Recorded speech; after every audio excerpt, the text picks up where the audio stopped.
But inside, it's not so much about a long time, it's more about a good time. Your title, Nick, Creative Director, it's very theatrical. As a role of an interior designer, we're also involved in putting forward the DNA of the QT brand, and that is about theatre, it's about music, it's about fashion, it's about good food and drink, it's about socialising, it's about flirtation, and it's about providing a stage on which people can play in the city. This artwork is beautiful. It's a real feature, a real centre point for not only the staircase but for the hotel lobby. So Nick, flirtation. The wallpaper in the distance here, it looks like a traditional file, but when you get up close, there's actually a little bit of naughty action going on. In the bathrooms as well, we've taken some 19th century artworks and then worked them with the graphic designer. Even when you go in the lifts, there's sexy little voices that are saying salacious things as you're going up and down. This whole floor, it recalls the Paris end of Collins Street? Definitely, I'm glad you noticed, Jill. It has a catwalk which leads to the French patisserie, it has peekaboo moments watching the French chef make his creations. There's a beautiful wine table in the middle which is flowers, candles, the musical instruments. All of that is a bit of colour. It's very La Belle Époque. Absolutely, yes.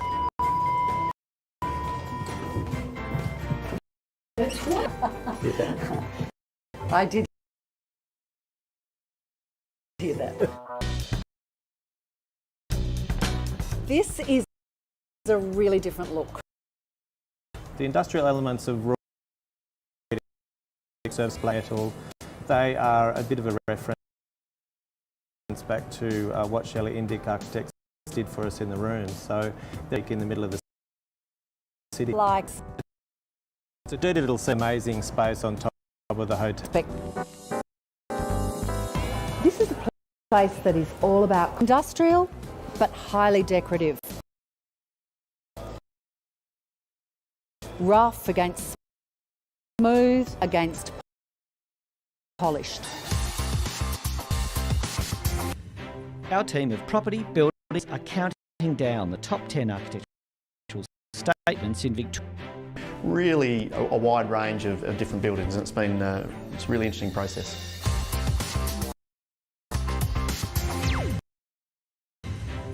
An old wharf, an old pier had to be lightweight, like traditional concrete and steel, so to speak, it wouldn't hold it.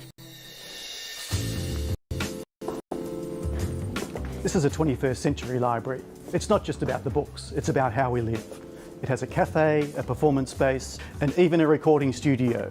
It's not just a building, it's a place for people. It's the village square that Docklands really needed. Lindsay, one of the challenges of this building was the fact that it had to go onto an existing heritage wharf. Yes, and the Heritage Wharf presented a big challenge because we had to design a building quite carefully that had a reduced weight.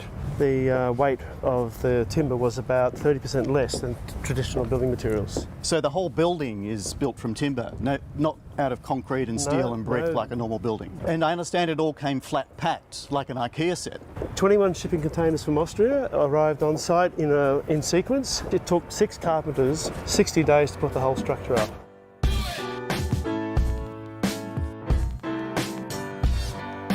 Environmental concerns were a large part of the council's brief to the architect. And do you feel like that's been achieved? We've exceeded our expectations with this building. I love it when a client says that. It's important for us to set a benchmark for the future. Take this space, for example. It's a naturally ventilated space. It feels beautifully fresh and clean, Ian. What happens when the weather goes bad? The louvers automatically close. Great. And what is the overall energy outcome? It saves a substantial amount of energy, in the order of 50%. Half the energy of a conventional building. That's a fantastic outcome.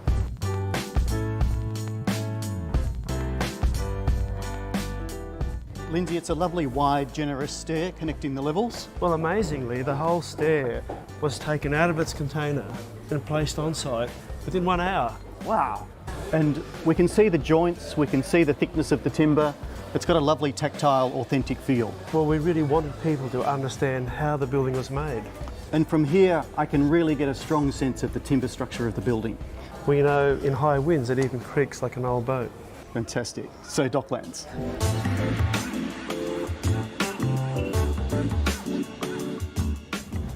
There's a sensuality to this building. It looks good, it feels good, all the timber inside even makes it smell good. And I love how simple and exposed the structure is. This really is a public building we can all be proud of.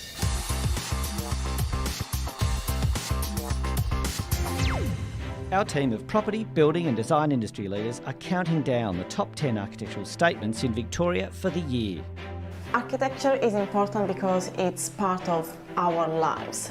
It's part of our city. It forms our environment. Number 4 is a Southern Coast masterpiece. Lots of fantastic features with this particular property. It's a very complex build, so the architect has certainly done extremely well here. All along the southern coastline of Australia, the challenge is to look both ways. South to the grand theatre of the Great Southern Ocean and north towards the sun. This house does both.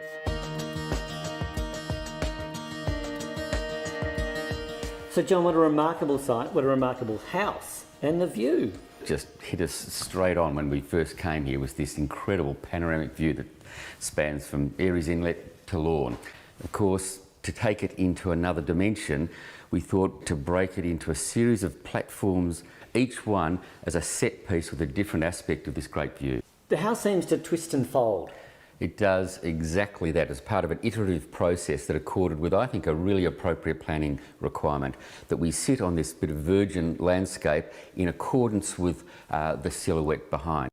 Timmy, you can see right here where it responds most. You can see us crimping and folding as we pushed what was really a requirement for a very large house into a very small footprint. Part of the fold is shaping that view as well. We walked into a fairly compressed space that at this last moment reveals the first of these big chambers that look out across the ocean.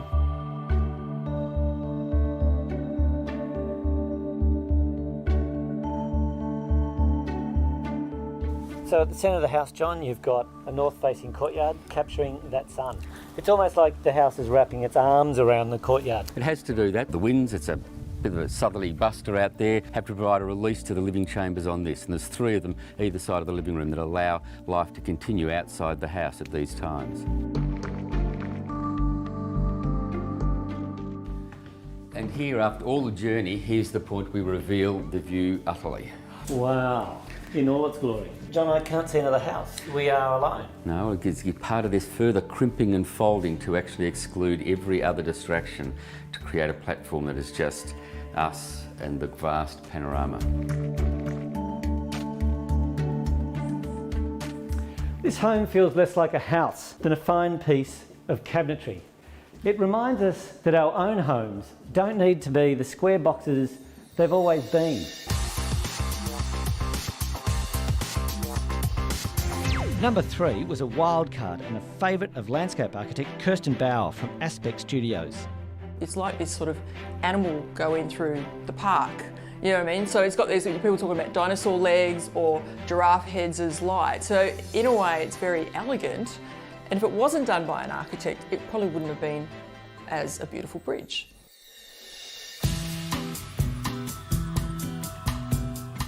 Stefan, obviously everybody experiences a bridge by walking across it, but that's not the only way to experience a bridge, is it? We spent a lot of time thinking about the experience underneath the bridge. The bridge actually has a very sculptural quality. Yeah, look, it was really important to us to have that kind of relationship to this park where we are now. This is kind of a little known kind of pocket of Melbourne, and we wanted to really make sure that the bridge kind of nestled in amongst the trees and within that landscape. Stefan, I don't know if this is the right way to put it, but the bridge seems to have an animalistic quality. Well, it does. We refer to it actually as a belly for the bridge under here. This kind of creates, very much like the belly of an animal. And the walking legs also create a really dynamic. So the legs are almost stomping, boom, boom. Yes, exactly. In a Jurassic forest. It's almost like a gigantic animal walking through the park. Yeah. And I noticed on top we have little light fittings that are a bit like dinosaurs, I thought. Well, you call them dinosaurs, but we actually do refer to them as giraffes because they've got that long neck kind of looking out over the bridge. Okay, they're giraffes. Okay.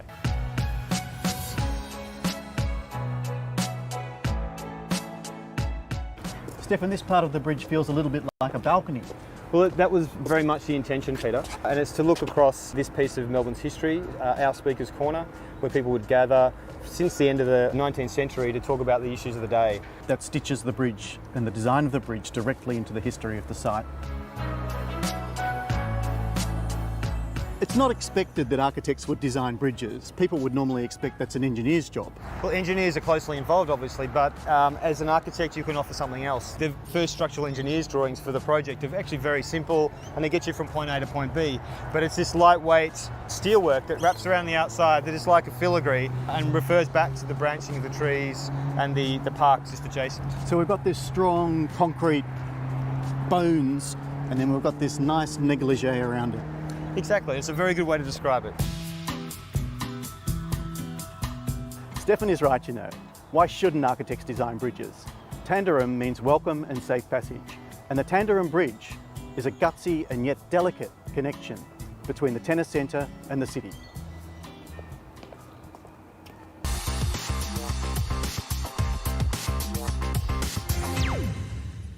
Our select group of industry leaders are counting down the top 10 architectural statements for the year in Victoria. All of us own architecture in some way. We buy it, we sell it, we live in it, we go to school in it. Architects aren't just doing houses, they're not just doing standard buildings, they're working across a whole broad range of projects. Judita DeSantis from Caden Property Group hosted the judging day at Caden's headquarters and was wowed by number 2.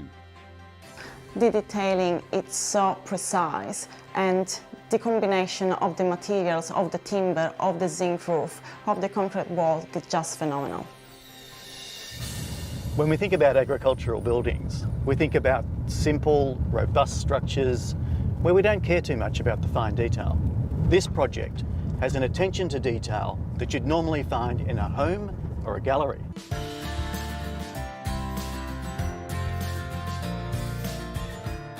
Rob, this was a collaborative effort with Seth Stein Architects in London. Yes, that's right. Seth and I actually have a very similar approach. We're interested in detail and simplicity.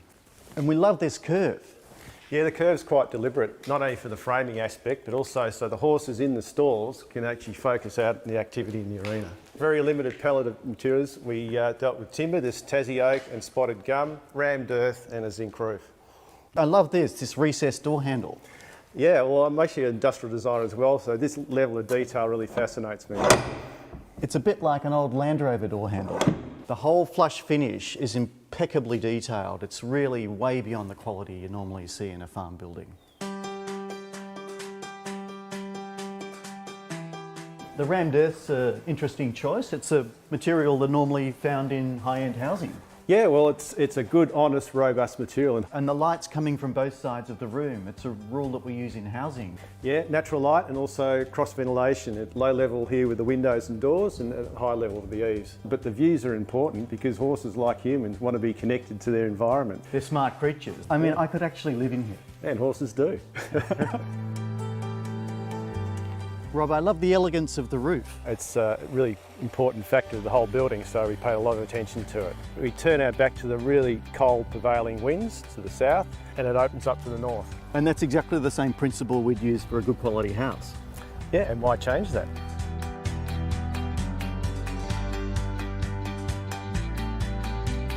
Carolyn, how does this facility work for you? It works well. It's got everything we wanted. But it's not just functional, is it? Like It's beautiful. It's a beautiful building. Yeah, I mean, I love it. Whenever I arrive and I see it at the end of the drive, you know, my heart jumps because it's beautiful. There's no great buildings without great clients, and I think you should be congratulated. Thank you very much. Caroline, the client, clearly understands the value of quality and aesthetics. Working with her architects, this has resulted in a functional and beautiful building.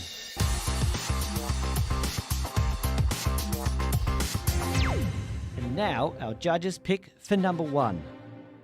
Well, this was a bit of a natural winner, I think, and the panel were really very clear on this being the leading project. The group was enthusiastic about such a prestigious project being built here in Victoria.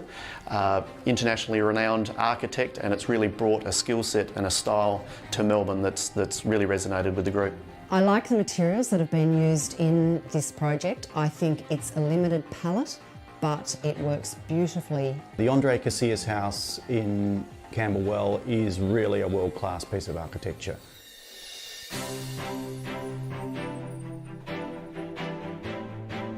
Hola, bienvenida. Victoria, this is spectacular. And you are obviously Mexican. Yes, I'm from Mexico City and my husband is from New Zealand. I met him in Mexico. So your choice of a Mexican architect? Absolutely, we choose Andres Casillas. He really wants to become, get to know us. So we share a lot of tequila and mezcal and a lot of Mexican food. So how long did that getting to know you process take? Well, it took 8 years. 8 years? 8 years in the That process. is an awful lot of tequila.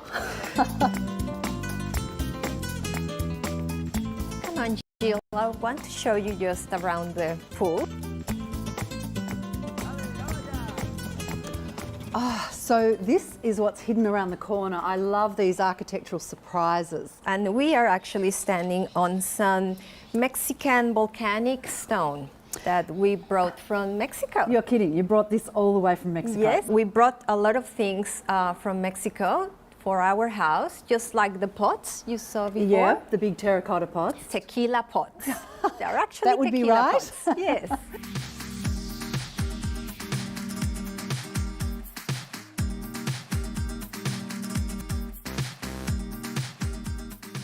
So somebody had to deliver this project here in Melbourne, and that was you, Matt. Part of the job was putting together an important component of the team was the concreter. I don't think we see enough houses built out of concrete. I agree. It's a beautiful material. It's got a very soft, velvety finish to it.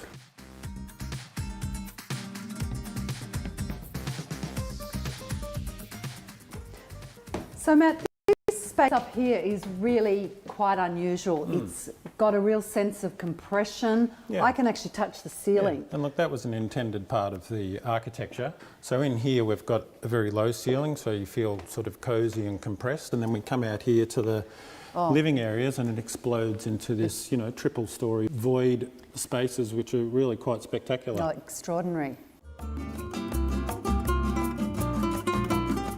So after all that tequila and concrete, are you happy with what you've ended up with?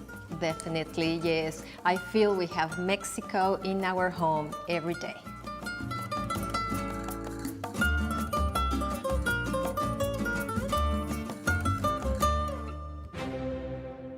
Next episode, we judge the top 10 architectural statements for the year in Queensland.